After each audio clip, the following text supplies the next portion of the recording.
I was pretty skeptical when Fallout was first announced because we don't really have a good record of video games being adapted to other media. But I'm happy to report that the Fallout series for Amazon is really good, honestly. Everything from the set designs, the costumes is very, very loyal to the game. They've even got the music playing there as well.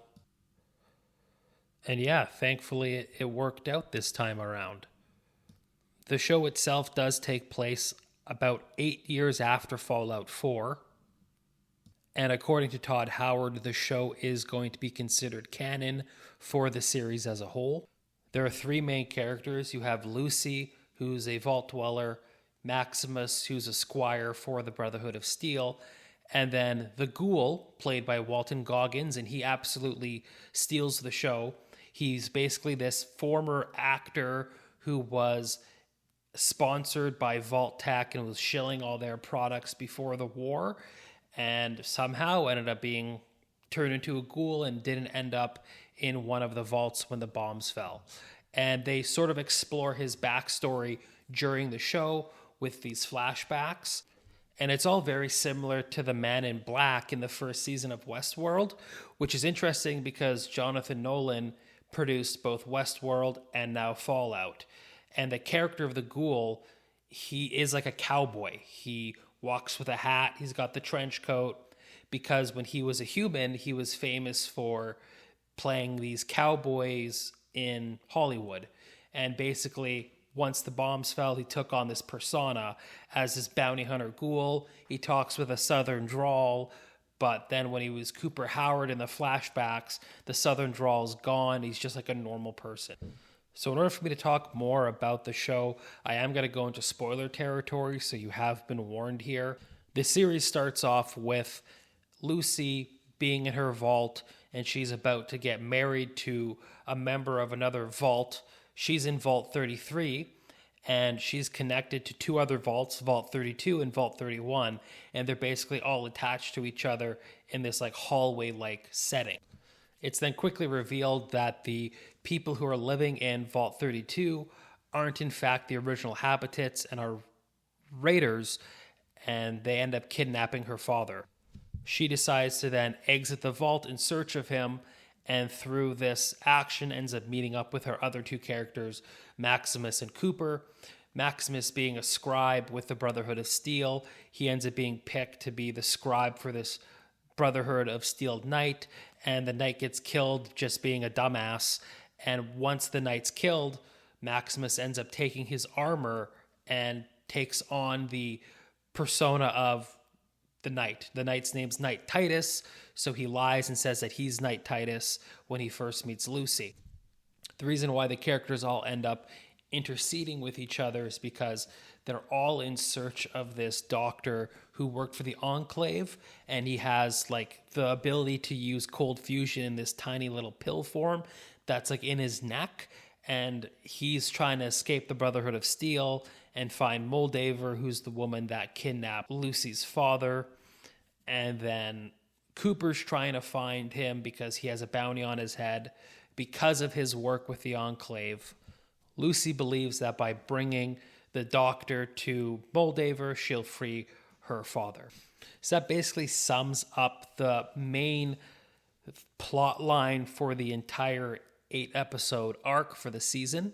But in typical Fallout fashion, there's a lot of side episodes and side quests that end up taking over the story. When the show was first announced and people were aware of Lucy as a character, there was a lot of this stuff going on the internet thinking she was going to be like a Mary Sue, but she really isn't.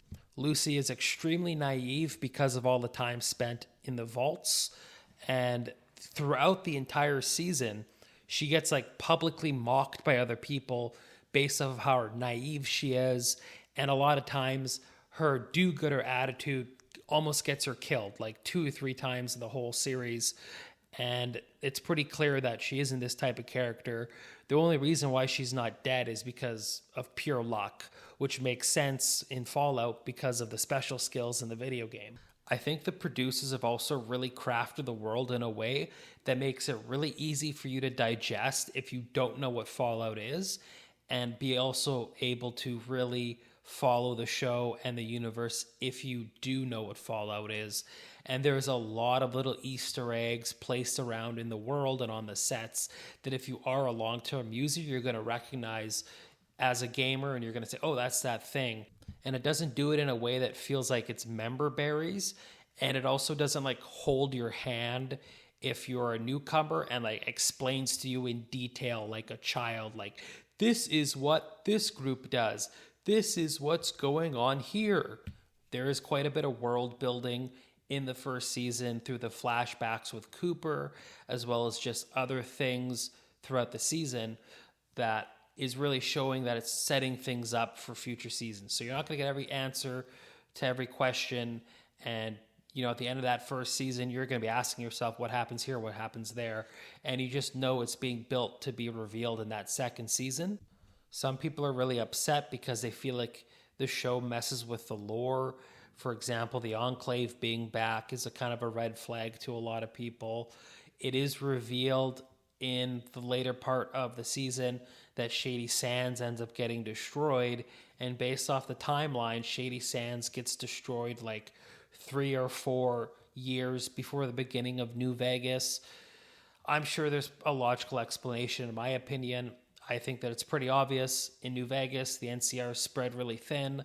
They probably don't have as much communication as they did when they were stronger, and maybe they just don't have any communication with Shady Sands and aren't aware that it's been nuked. That's what I believe is probably going to be the explanation. I know that Todd Howard's involved in the whole show, so I'm sure he is going to be able to come up with an explanation that will satisfy people in the near future if enough people complain about it. But you also have to remember that they don't make these shows just for the people who play the video games. They're trying to attract a new audience to this IP that aren't going to play a PlayStation or an Xbox and play the games. You know, they're gonna get all of their fandom from this show. And I think people just have to accept that if there's certain things that seem to be retconned or seem to be maybe a little off, I mean, they probably don't care. I hate to break it to you, because you're not their target audience. Their target audience is a new audience. They already have you, you know? I personally wasn't really bothered by any, possible lore breaking. I didn't even notice it personally, but then again, like, I do like Fallout, but I'm not like balls deep into the lore and like know every little nook and cranny of the world. So maybe if I was more of a hardcore Fallout fan that was really into that lore stuff, I'd be a little bit more upset. But from my perspective, it just doesn't even matter to me.